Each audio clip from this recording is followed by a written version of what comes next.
You've built a culture. Maybe years ago, maybe last week.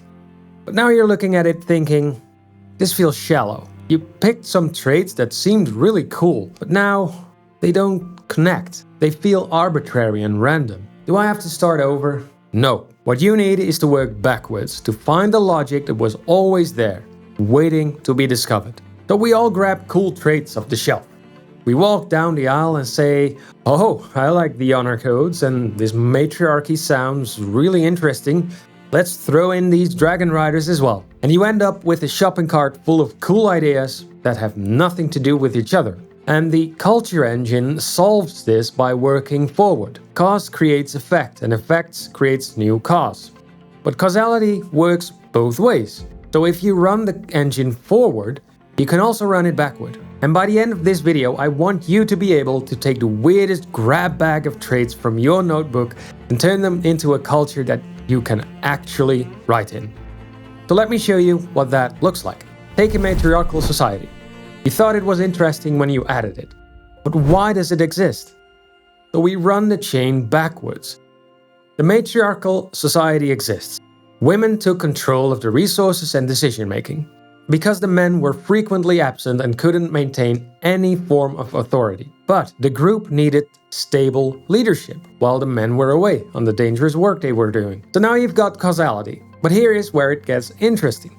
If men are frequently away on dangerous sailing and women control the resources because of that, what else must be true?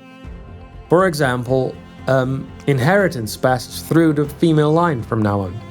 Or women make all the economic decisions. Marriage customs favor women's choice. Female religious figures dominate. And women's education is prioritized. So from one trait, you've just generated 6 connected elements in a few minutes. And that's the reverse cycle. And here's the thing, you don't want to throw away what you've already built. You've invested time and your energy, and maybe you've already written some stories in that world.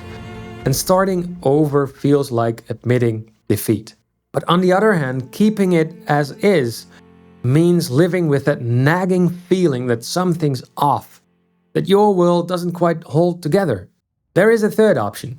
You take what you have, those random traits and the cool ideas, and you reverse engineer them till they make sense. The process will generate more ideas than you started with. I call this the reverse WOAC.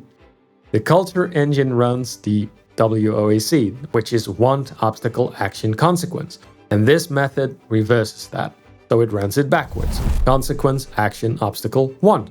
You start with what exists, and you work backwards to find why it exists. There are 2 approaches depending on what you need right now. You do this shallow reverse, that's for rapid expansion. So you go 1 cycle back and then ripple outwards.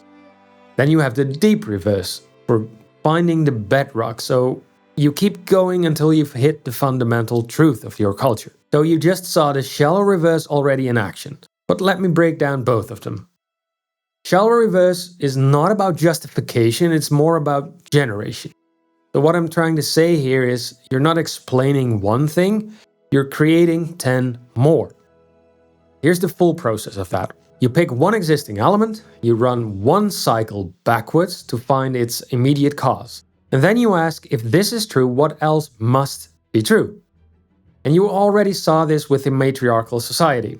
If the men are frequently away, women will control the resources and the matriarchy exists. That is the backward cycle here. But if men are always sailing, what does that change elsewhere? So things like, how do they handle inheritance? Or who makes the economic decisions? What do marriage customs look like? Who are the religious figures? Whose education matters most? And each answer is a new element that reinforces the other ones. So now you've created an entire web of consequences that all reinforce each other. And that is what makes cultures feel real. Run it backward once and then ripple forward again. Pause here, run 1 reverse chain on a trait from your culture. Pick 1 element, run it backwards 1 cycle and ask, if this is true, what else must be true? Got a free worksheet that walks you through this step by step. It's on my website, thegrainbound.com. The link is also in the description. Grab it, work through 1 shallow reverse chain and then come back with a deep reverse. So, the The shallow reverse only goes back one cycle. What about the origin, the root cause? That is the deep reverse. Deep reverse is where you keep asking why until you cannot ask anymore, until you hit the bedrock. And the bedrock is one of three things. It's either geography, a historical event, or human universal. When you hit one of those, stop. Take that the same matriarchal society. Go all the way down. So the matriarchal society exists. Why would that be true? Well, women control the resources. But why? Because men are frequently absent. But why? Well, long-distance sailing is necessary. Why is that necessary? Local resources are insufficient. But why? They live on an island with limited arable land. Let's do one more. Why? They fled from a mainland conflict and settled on the island.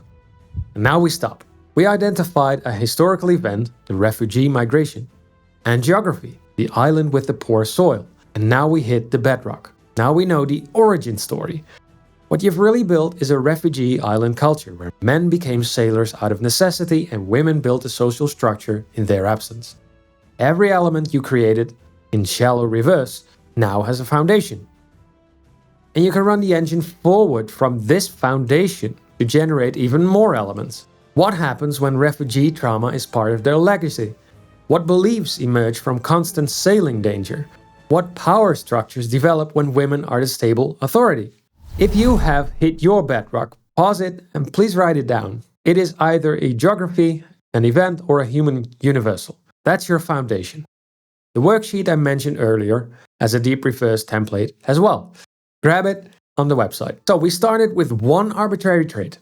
Now we have a complete origin story and a dozen connected new elements. It looks complete, but it isn't. We're still missing something. Because real cultures do not exist in a vacuum. They have a geography, power structures, they interact with neighbors, they have history, they have beliefs. And you don't have to go hard on all 5 every time, but you should at least look at each one and see if it wants a say. Here's what happens when you reverse engineer, right?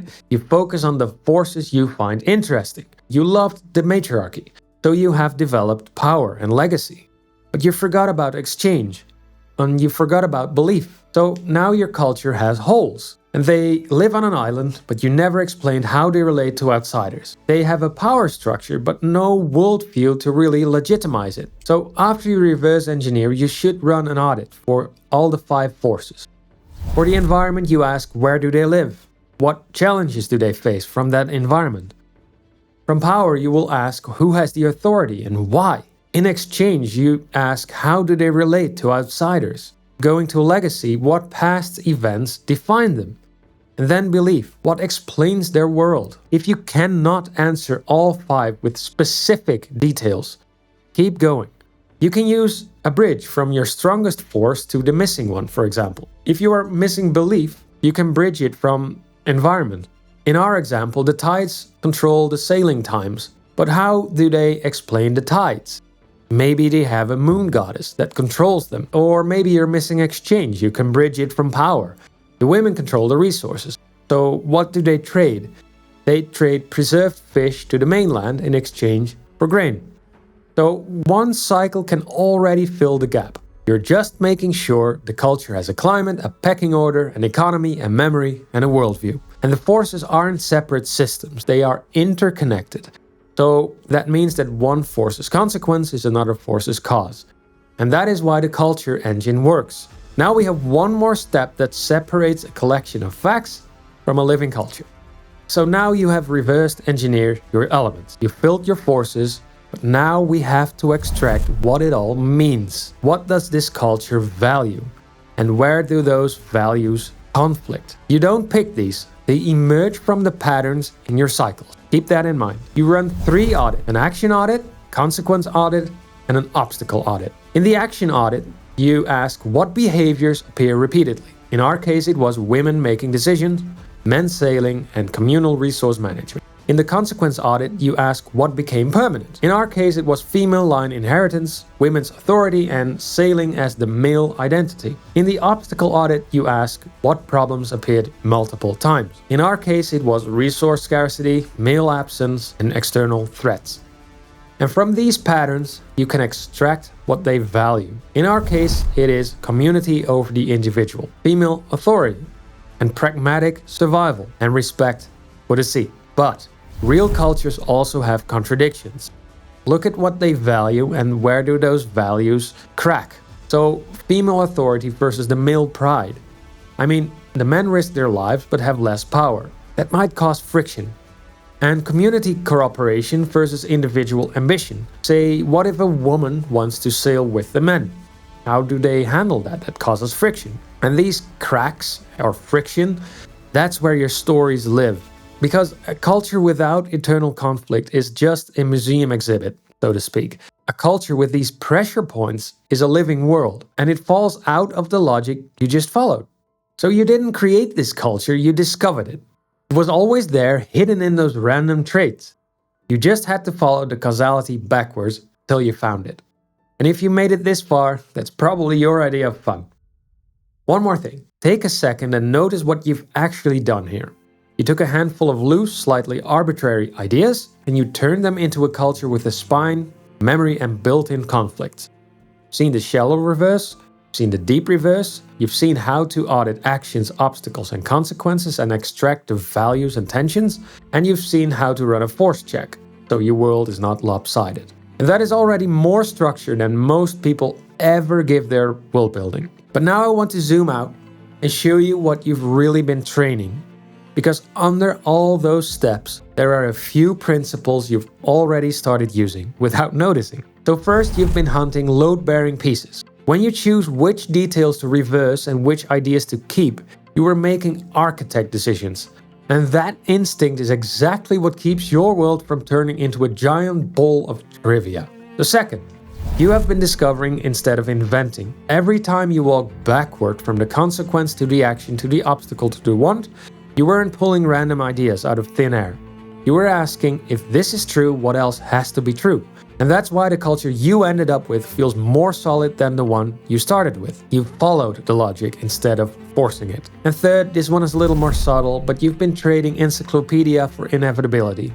What I mean with that is that most shallow cultures are just a checklist. Here's a custom, here's a law, here's a holiday. What you just built is a chain, and one thing leads to another. And by the time you get to the end, you can feel, yeah, of course they would do that. They couldn't really do anything else. And that feeling of inevitability is what makes your culture feel real on the page, even if you only ever show a few details. And finally, you've started seeing tension as a feature and not as a flaw. So when you looked at your audits, spotted the value crashes, that wasn't the problem to fix. That was your story engine lighting up. And those are the exact pressure points where your characters become interesting. So if all of that felt a bit intense or technical along the way, that's why. Blocks 1 through 6 were you lifting heavy on purpose to train these muscles. And you don't need to memorize this, alright? Pause the video, steal the worksheet from my website. It has it all laid out step by step. Grab it, use it, and break it. Start with one element, follow it backwards, and the rest will come. You'll start with random traits and you'll end with a living culture. And if you end up using this, please drop a comment with a before versus after. I would love seeing those transformations. And now go build your cultures. Have a good one.